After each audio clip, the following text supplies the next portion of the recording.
Hello दोस्तों, welcome to only IAS.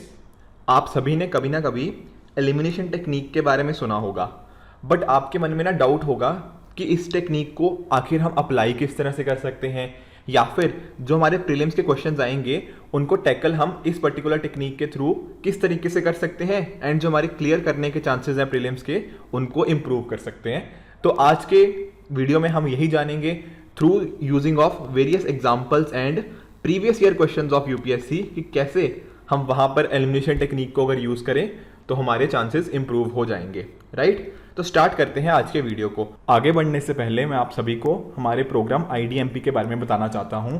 अब होता क्या है कि कई बार हम चीज़ें पढ़ तो लेते हैं पर हमें समझ नहीं आता कि क्या हम उनको एग्जाम टाइम में इम्प्लीमेंट कर पाएंगे या नहीं।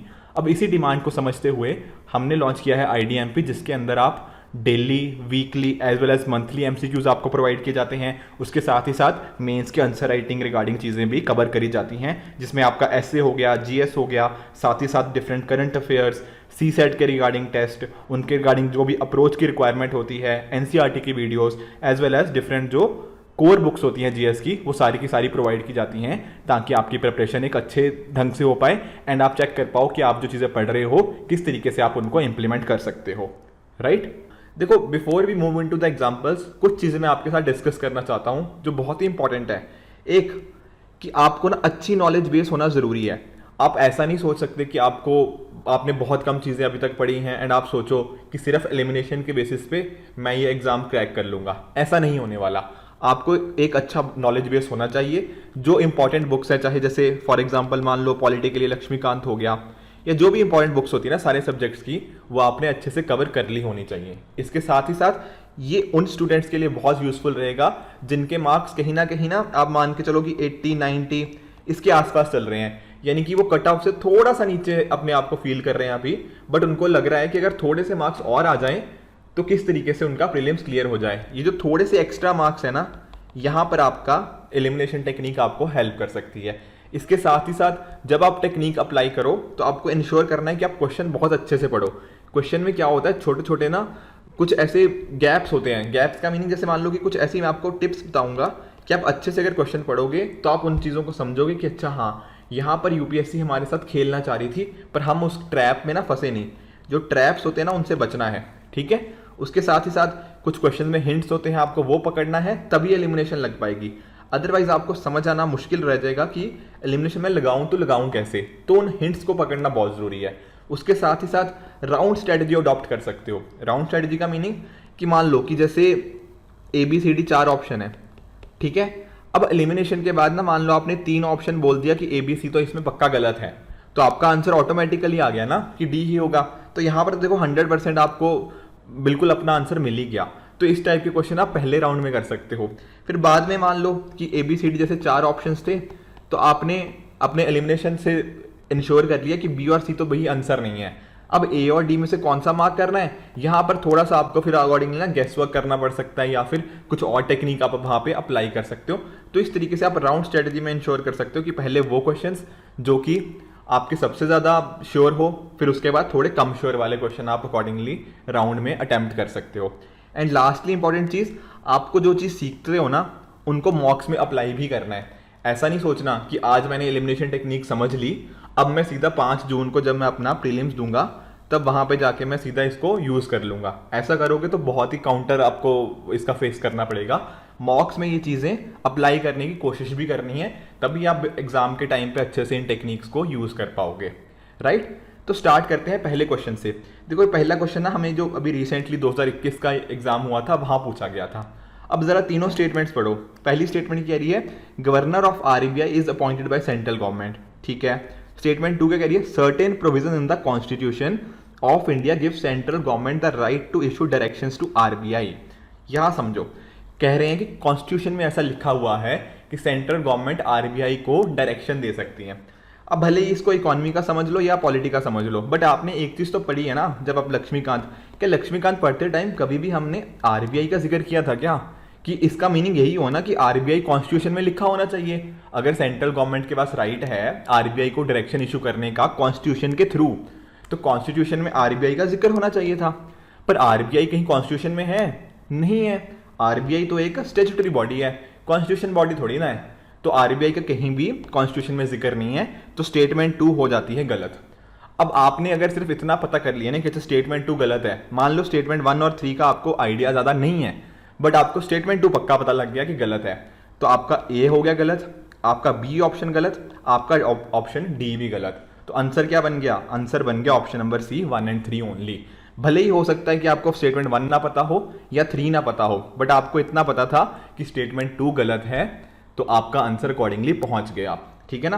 तो इस तरह से आपने अच्छे से एक एक वर्ड पढ़ते हुए चलना है कि अच्छा कॉन्स्टिट्यूशन लिखा है कि तो कॉन्स्टिट्यूशन में तो नहीं है, तो ये चीज़ समझ आ गई, अकॉर्डिंगली आप अपने आंसर पर पहुंच गए। अगला क्वेश्चन डिस्कस कर लेते हैं, ये 2019 का है। इसमें क्या बोला गया है? Coal sector was nationalised by government of India under Indira Gandhi. मान लो मुझे नहीं पता, अब मुझे नहीं याद कि इंदिरा गांधी जी के टाइम पे क्या हुआ था। आगे क्या कह रहे हैं? Now coal blocks are allotted on lottery basis. मान लो ये भी नहीं मुझे पता, हो सकता है ना।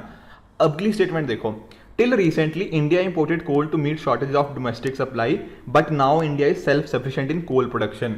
देखो, जब भी हम ज्योग्राफी में कभी कोल के बारे में पढ़ते हैं, हमें इतना तो पता होता है ना कि इंडिया इंपोर्ट करता है अच्छा खासा कोल, ठीक है ना। काफ़ी सारा हमें ना अपना जो फॉरेन एक्सचेंज होता है ना, वो कोल को इंपोर्ट करने के लिए लगाना पड़ता है, राइट। इंडिया सेल्फ सफिशिएंट तो है नहीं कोल प्रोडक्शन में, इतना तो देखो बेसिक आपको पता होना ही चाहिए। तो इतना अगर पता था, आपको पता लग गया कि सेल्फ सफिशिएंट तो भैया इंडिया नहीं है, तो स्टेटमेंट 3 होगी गलत। अब अगर स्टेटमेंट 3 ही आपको पता लग गई ना कि गलत है, आपका बी सी डी तीनों ऑप्शन हो गए गलत। आंसर आ गया ऑप्शन नंबर ए 1 ओनली। तो हो सकता था कि आपको 1 और 2 नहीं भी पता होते, तब भी आपके यहाँ पर आपको +2 मिल जाते, क्योंकि आपको स्टेटमेंट 3 अच्छे से पता थी कि ये भैया गलत है।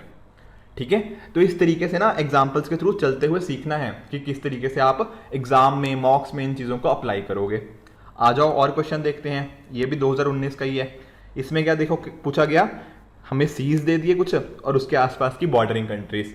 ठीक है, अब देखो यार एड्रियाटिक सी बहुत कम लोग पढ़ते हैं, तो ठीक है मैं मान सकता हूँ कि आपको शायद नहीं पता हो, बट ब्लैक सी तो सभी पढ़ के जाते हैं ना। ब्लैक सी तो ईजी है, बहुत सारे निमोनिक्स भी हैं, कुछ जैसे बर्गर बोलते हैं या कुछ कोई और भी अलग अलग निमोनिक्स हैं। तो ब्लैक सी के तो सबको पता होती है कंट्रीज। कौन सी कंट्रीज हैं? देखो, एक तो बुल्गारिया, राइट, और कौन सी है? रशिया, और कौन सी है? जॉर्जिया, ठीक है ना, यूक्रेन, रोमानिया एंड टर्की। यही तो है 6 कंट्रीज जो ब्लैक सी के अकाउंट बॉर्डर करती हैं। तो क्रोशिया तो नहीं करती ना, तो 2 तो हो गया गलत। अगर 2 हो गया गलत तो ऑप्शन ए गलत, ऑप्शन सी गलत, ऑप्शन डी गलत। बचा क्या? बचा ऑप्शन नंबर बी 1, 3 एंड 4, जो देखने में ना ऐसे मुश्किल सा क्वेश्चन लग रहा था ना। आपको सिर्फ इतना पता होना चाहिए था कि ब्लैक सी के अराउंड तो ये कंट्रीज हैं, क्रोशिया नहीं है उनमें। ठीक है, तो यहाँ पर आपको ना अकॉर्डिंगली आप इस तरीके से भी अपने आंसर तक पहुँच सकते हो। एंड आपको पता ही है रशिया यूक्रेन इशू बहुत न्यूज़ में है, तो ब्लैक सी के ऊपर आप इस बार भी क्वेश्चन एक्सपेक्ट कर सकते हो। ठीक है जी, तो इस तरीके से एलिमिनेशन का आपने अच्छे से यूज़ करना है, राइट। आगे चलते हैं और एग्जाम्पल देखते हैं। ये 2017 का क्वेश्चन है, थोड़ा पुराना क्वेश्चन है, बट बहुत ही अच्छे से यहाँ पे ना एलिमिनेशन अप्लाई होती है, तो इसलिए मैं आपके लिए ये क्वेश्चन लेकर आया था।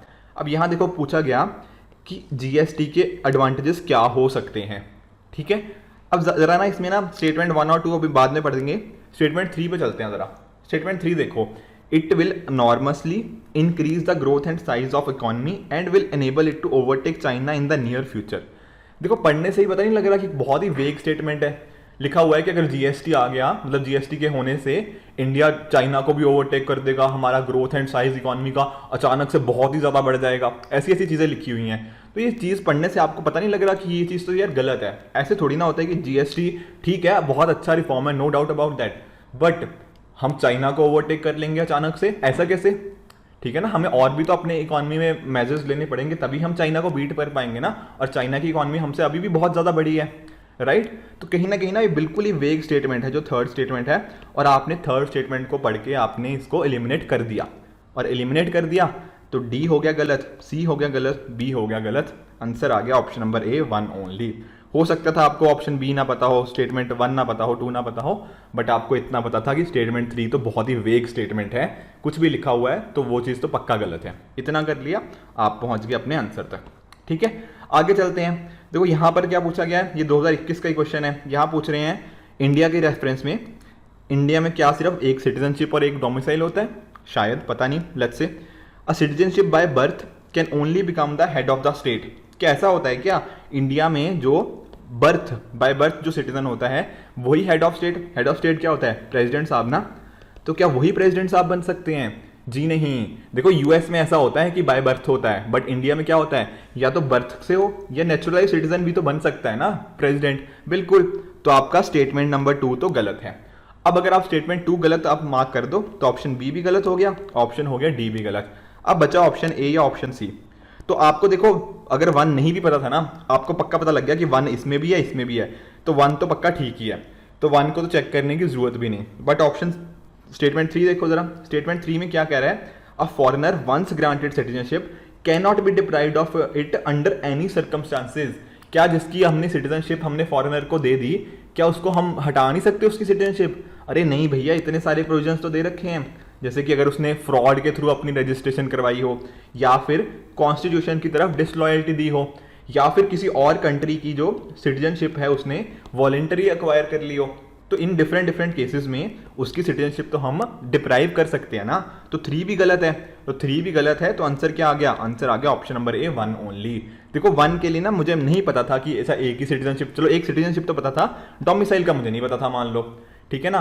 तो अगर 1 मुझे नहीं भी पता था, इवन विदाउट दैट बाकी स्टेटमेंट्स को पढ़ के बाकियों को एलिमिनेट करके मैं अपने आंसर तक पहुंच गया हूं, ठीक है। तो इस तरह से भी आप अपने ना कोशिश कर सकते हो, और एग्जांपल्स के थ्रू भी देख सकते हो कि किस तरह से आप एलिमिनेशन को यूज करके अपने जो चांसेस हैं प्रीलिम्स क्लियर करने के उनको बढ़ा सकते हो।